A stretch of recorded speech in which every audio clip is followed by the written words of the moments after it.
Throughout its 76-year history, the Boston Celtics have given birth to some of the greatest dynasties in NBA history. Whether it's Bill Russell's 8 Peters or the Larry Bird era, or even the more modern 2000 Boston Celtics, they've always managed to maintain some sort of prominence in the NBA. With 17 NBA titles to their name, they hold 23% of all NBA titles in the league's history. In today's video, we'll be taking the 2007-2008 Boston Celtics, which happened to be the last Boston Celtics team to win the NBA, and beating them up against the 1985-1986 Boston Celtics, and ultimately coming to a conclusion as to which team was better. I'll first go into each team's championship campaign and then pit them against each other at the end of the video. So without any further ado, let's get right into it.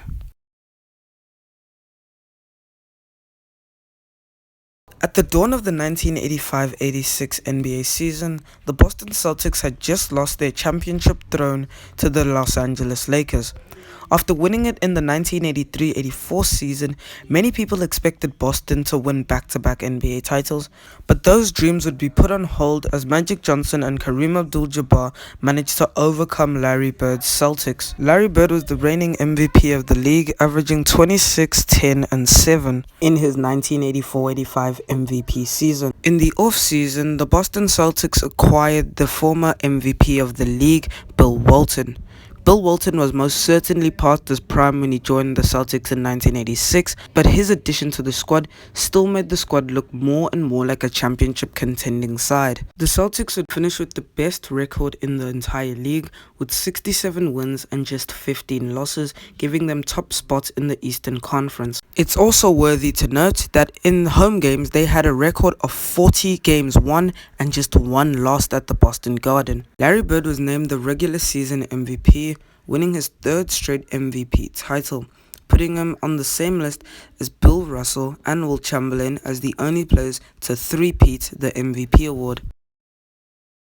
Bird averaged 26, 10, and 7, as well as 52.5 field goal shot percentage. When playoff time finally came, the Celtics were put up against the 8th-seeded Chicago Bulls in the first round. Ultimately, the Celtics would sweep the Bulls, as although Michael Jordan was undoubtedly the best player on the court for all 4 games that they played, Celtics had a better rounded squad and a team with more experience, as well as being good on both sides of the court, offensively and defensively. The Celtics, having beaten Chicago, would advance to the Eastern Conference semifinals and this time face the Atlanta Hawks.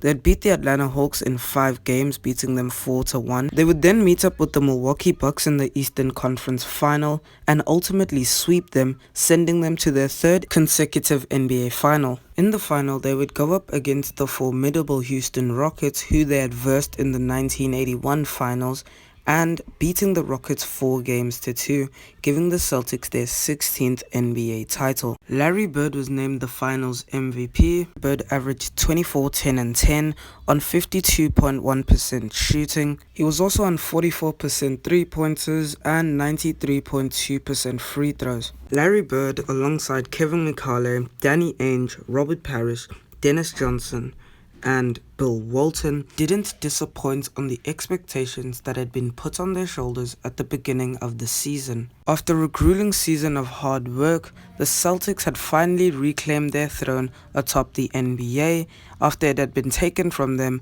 by the Lakers the previous year, and could sleep well knowing that they had finally won Sweet 16.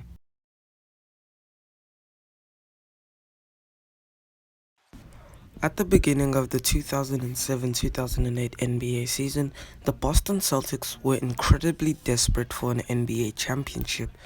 They hadn't won the award in 22 years, and all they could do was watch their all-time rivals, the Los Angeles Lakers, win championship after championship after championship after championship. To quench their championship thirst, they decided to acquire former MVP of the league and stellar defensive player Kevin Garnett, as well as a top 5 3-point shooter all-time Ray Allen, to team up with Paul Pierce to try bring gold home back to the Boston Celtics.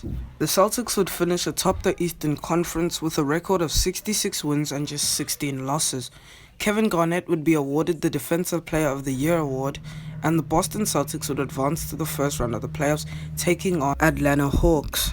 Atlanta would end up taking Boston to 7 games, but ultimately Boston would come out on top, winning 4 games to 3, advancing to the conference semifinal.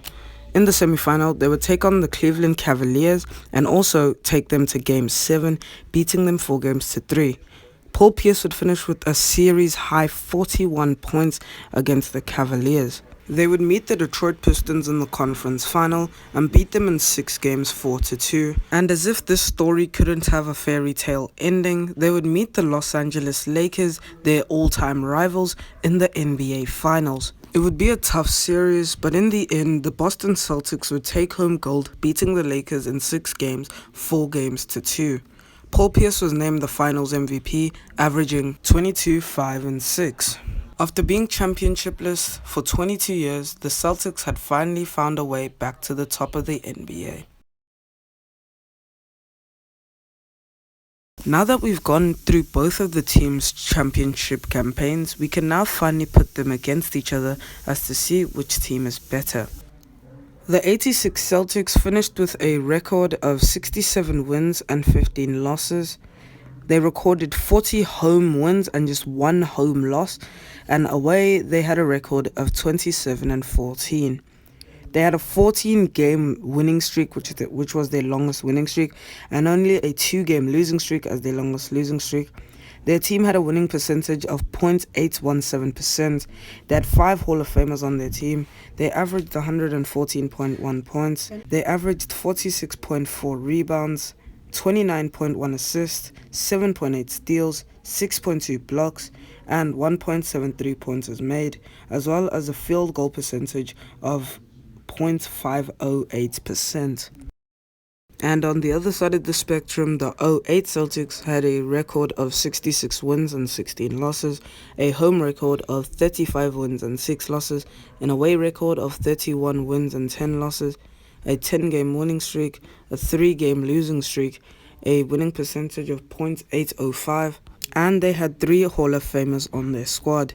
They averaged 100.5 points, 42.0 rebounds, 22.4 assists, 8.5 steals, 4.6 blocks, 7.3 3-pointers made, and a field goal shot percentage of .475. As you can see, the 86 Celtics beat the 08 Celtics in quite a lot of categories. They lead them in their regular season record, their home record, their longest win streak, the shortest lose streak, the highest winning percentage, the most amount of points averaged, the most amount of rebounds averaged, the most amount of assists averaged, the most amount of blocks averaged, and they have a higher field goal shot percentage. Even in the playoffs, the 1986 Boston Celtics still pretty much lead the 08 Celtics in pretty much everything.